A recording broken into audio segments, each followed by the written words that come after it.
Hello everyone, welcome to the SMITE Guides to Zeus. This is Slash. Now I'm starting with Slash with Zeus because I don't think Conquest really shows Zeus off to his best capabilities because his movement speed is horrifically and famously bad.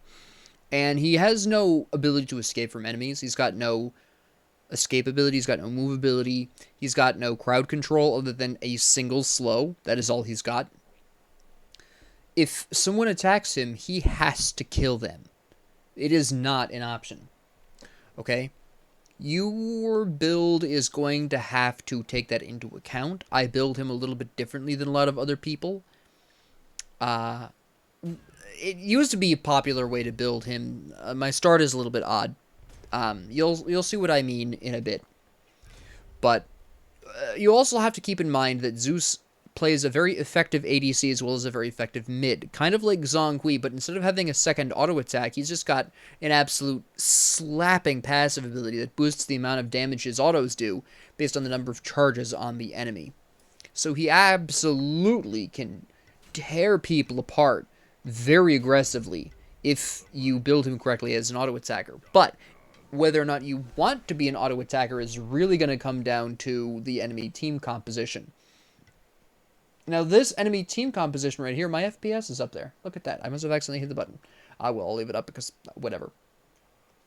Anyways, so this is a unusually squishier team composition, so I already know in my head roughly where I'm going to go with my build. I'll talk you through it as I go and why I'm building this way, but it is going to be an ability Zeus, which is generally how you want to be playing him in Slash anyways, as well as Arena. It's a little different for Joust, and of course, again, he can play the ADC role in Conquest, and I prefer him in Conquest as the ADC role, but what I usually do when I play Zeus is I'm going to go into the Talon Trinket, and I'm going to go for this right here, and the primary reason for that is because, again, you have no way of getting away from enemies. If somebody attacks you, you're either, it's you or them, honestly. There's just no other option there. So you need as much lifesteal as quickly as possible. I don't care whether you're building auto attack Zeus or you're building ability based Zeus. You really should have Bancrofts. The amount of magic lifesteal that one item can bring to bear in any situation is too good for Zeus to pass up. Okay? Whatever else you decide to build in your personal journey, that's fine. But Bancrofts is, I would actually go out on a limb and say that Bancrofts is a necessity on Zeus. Okay? I build Zeus a very particular way to help him survive fights he probably wouldn't necessarily otherwise survive. I mistimed that, but that's okay.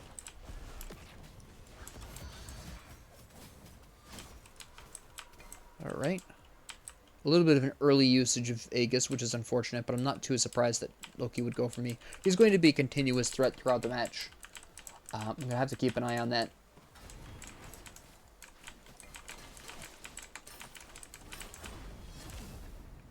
There we go. Let's see what else goes on here. Nothing. Okay.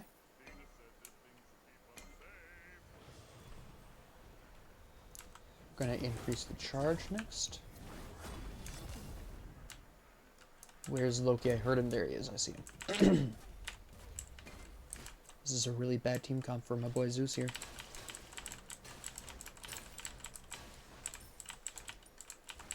But that's okay. Probably make it work.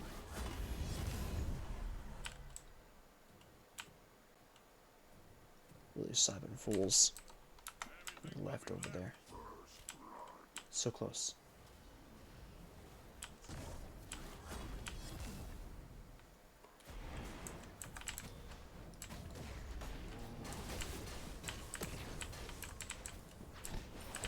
Get that zap going there. Nice. I see you over there, Hou-Yi. Don't think you're sneaky now. I'm gonna let him back. I don't want to bring him into the fight right now.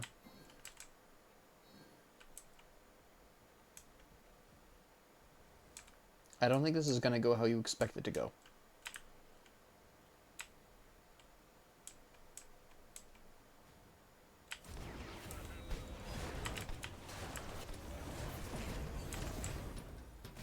Nope.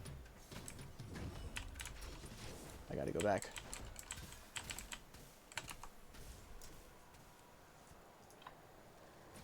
Please, Gyarados, take care of that problem, will you? Now, finally, the reason why I was hanging around so long is because I was waiting for the the gold for Bancroft. So now we have that, which is excellent. And now, at this point, we're going to need to think about... This is really the decision point for a lot of... for this particular method of building Zeus. This is where you decide what starter item you're going to go for, and therefore kind of what build you're going to go for.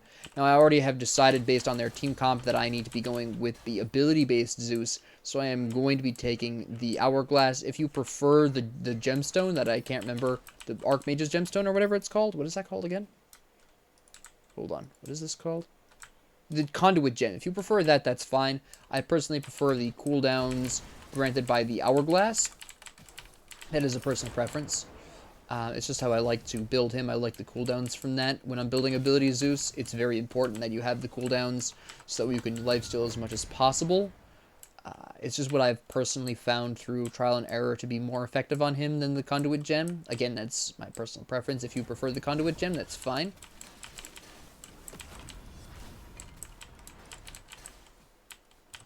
Alright.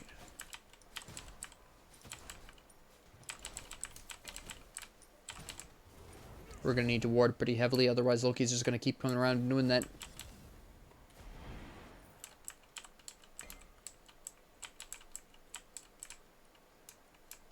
They're committing pretty hard over here. There's he's going to be doing something.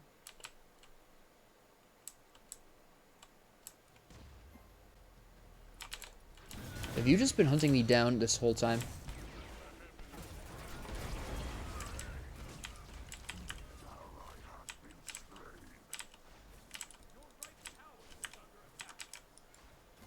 Holy cow. That's what you get for trying to hunt me down, you turd. Damn, that was some serious overcommitting. He could have been helping his team in right lane. He could have been doing all kinds of things. So the fact that he committed that hard to that was absolutely insane. So at this particular point, now that you've decided where you're going to be, which direction you're going to take Zeus in, you have to decide what your secondary lifesteal item is going to be. I'm choosing Spear the Magus here. Another great option is the Soul Gem. It really depends. I personally prefer to use Soul Gem against tankier compositions because I personally find that the boosted healing from the Soul Gem in that scenario helps me kind of balance out the less damage I'm doing to the tankier team composition. So it just works out better for me overall, in my opinion.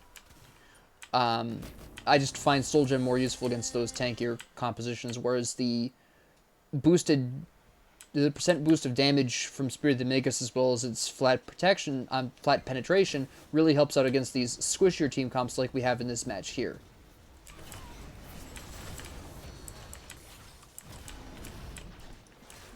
Now also keep in mind that hitting the enemy with your auto attacks directly is always going to result in more damage than the shield attacks. I'm, again, not surprised that Loki is going for me. I literally have no way of getting away from him. But that's fine. Once we build up our lifesteal, that's going to really help. We should be able to...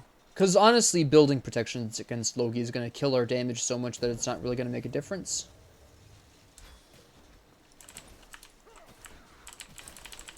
So we don't really want to be doing that. Oh, I got him, yes. Got him, nice.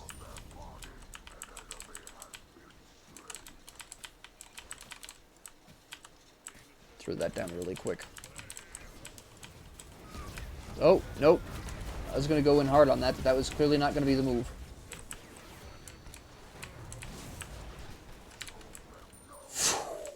Close call.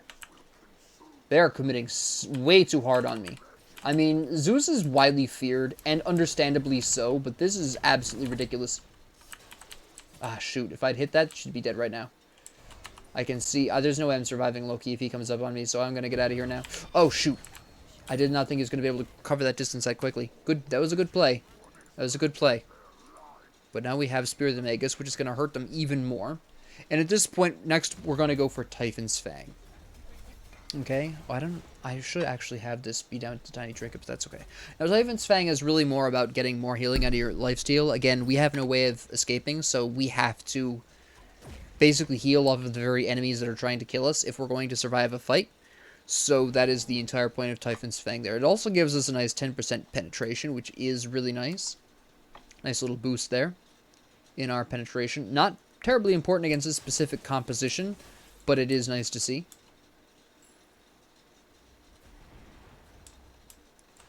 Alright. And there we go. See if we can't take this left tower. I would like to. What I would really like more is knowing where Loki is. That would be fantastic right about now. I would love to know where Loki is.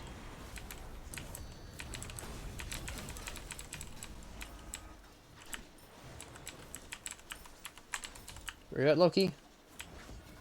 There he is.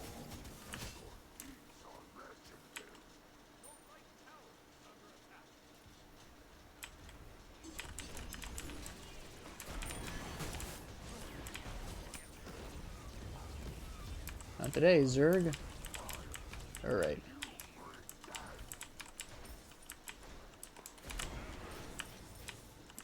That's a shame.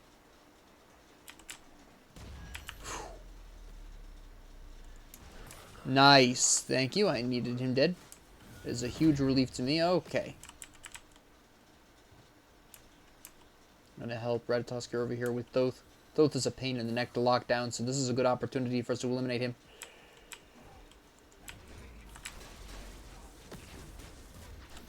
Ah, he still got me. Ah, well.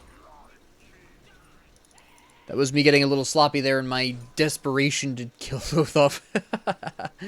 Oh, my goodness. Alright, so. Yeah, alright. So far, so good. We're going to just want to keep farming. After Typhon's Fang is done, your next item is what I call the free item in my Zeus build. What I build in my 5th slot really depends on what I need at the time. If the enemy has a lot of healing, this is where I'll slap Divine Ruin. If I'm looking to do some bonus damage or whatever, maybe I'll put in... Maybe if the enemy team is particularly tanky, I'll put in Soul Reaver. Right?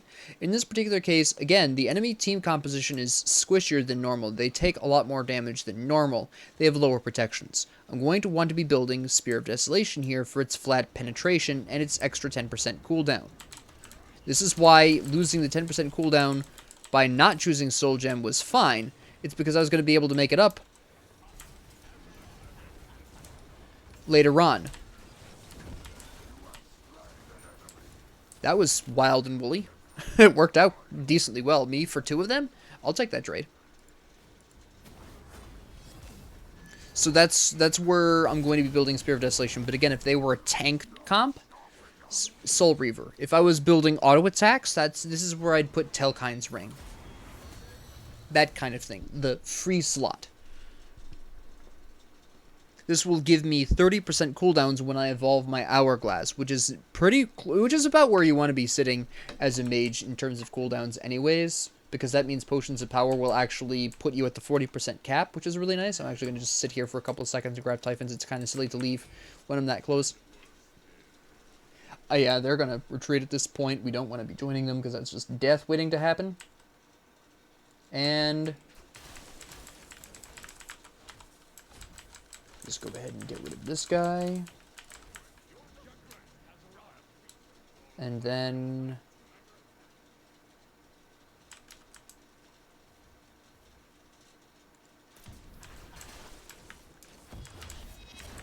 nope. I will assassinate the assassin. Alright, this is going to be sweet.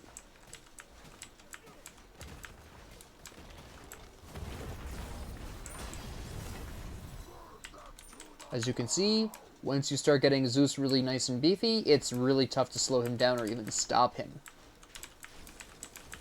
It's just that getting him to this point is a bit tough because, again, you have no escape. I keep repeating this because it is vitally important you remember this. This should be the thing at the forefront of your mind every time you play Zeus. I cannot leave. If I get into a fight like this, this is my only option. There is nothing else. There is death or victory. That is all. I want to know where Loki is, but I have my relics, so I'm not too concerned about it. I'm going to keep my shield ready just in case. There's Loki. I see him over there. This is fantastic.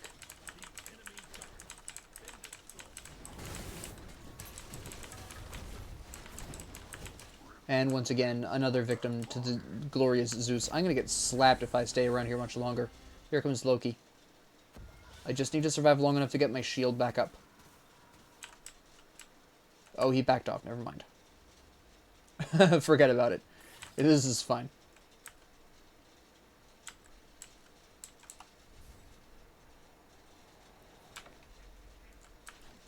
I don't think this is going to end... Oh, yes, it is going to end how you think it is, because I just goofed that very badly. I'm going to die here.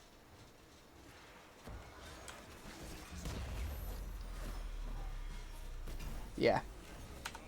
Once I goofed that shield chain lightning combo, I was dead. I was dead right at that moment, and they knew it. They absolutely knew it. Okay, so we're done with Typhon's Fang. I'm going to build Spear of Desolation here. Again, lots of healing, Divine Ruin. If they were particularly tanky, you would go Soul Reaver, things like that. Absolutely glorious, but we're going to go for Desolation here. Now, our last item, I always build Rod of the Booty on Zeus. Now, which rod you take, Calamitous or Nimble, is down to your preference. I prefer Nimble because, again, his auto attacks slap. And furthermore, the meteor that Calamitous brings to bear rarely hits with Zeus because, again, you don't have any hard crowd control. You've got a slow, and that slow is not powerful enough that it allows you to consistently hit that meteor. Another problem I have with the Calamitous Rod's meteor is how difficult it is to get that to hit the actual person you want dead. You've got your, ult popping off over here. You've got all kinds of stuff going on. It's very difficult to make sure that the person you want hit with that actually getting hit by that. It's very difficult to confirm on the correct target. So I don't generally go for the Calamitous Rod because I just can't get that meteor off. I can't consistently get that meteor to hit who I want it to. And that's kind of a problem. If you're trying to get a particular target down, you kind of want that to be hitting the specific person. For example, if I were to use that in a team fight right now, Calamitous Rod, I would want it to hit Loki to make sure I wouldn't have to worry about him, but I couldn't. It's tough to guarantee that. Again, between Chain Lightning being out of your control, it just changes to whoever, and your ult randomly will decide who gets the meteor. And even again, neither of these are hard crowd control, so it's still going to be really low chance that will hit anyways.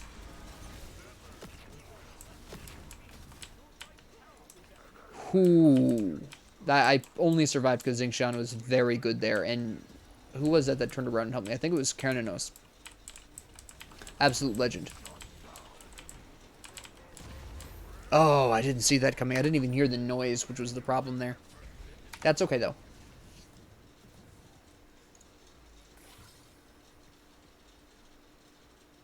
So, yeah. Zeus, like I said, is, in my opinion, the most damaging mage in the game, and also the easiest to kill. It's just there's nothing you can do.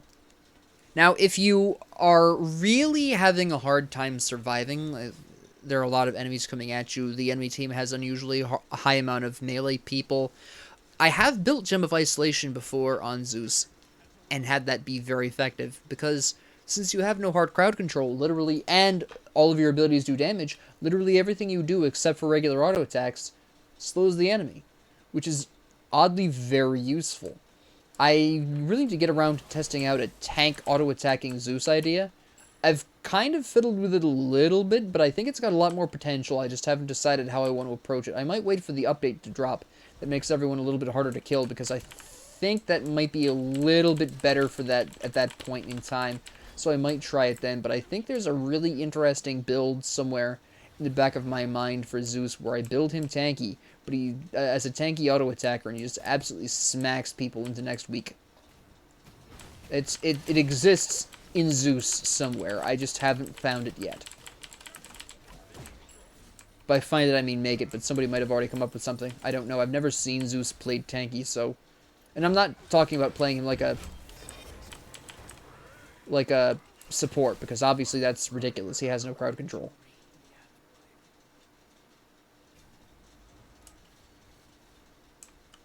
I don't want to go in without my shield.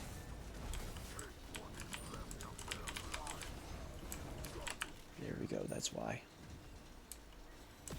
That shield chain is absolutely puggers, as the kids say. There we go. So, this is why I chose Slash first. It really beautifully demonstrates the strengths of Zeus while pointing out, yes, his weaknesses, but not so egregiously as Conquest does. Conquest can get very ugly for Zeus very quickly, because he does not have that escape. He's very vulnerable to ganks in the mid lane and jungle. He makes a little bit... See, the thing is, I mentioned earlier, let me actually explain this way. I explained earlier, well, I didn't explain. I mentioned earlier that I prefer Zeus in Conquest in the ADC role. This is not because he hits harder in the ADC role. He hits about equally as hard in both roles. It's just where you're dealing your damage. ADC Zeus obviously does his damage in his autos.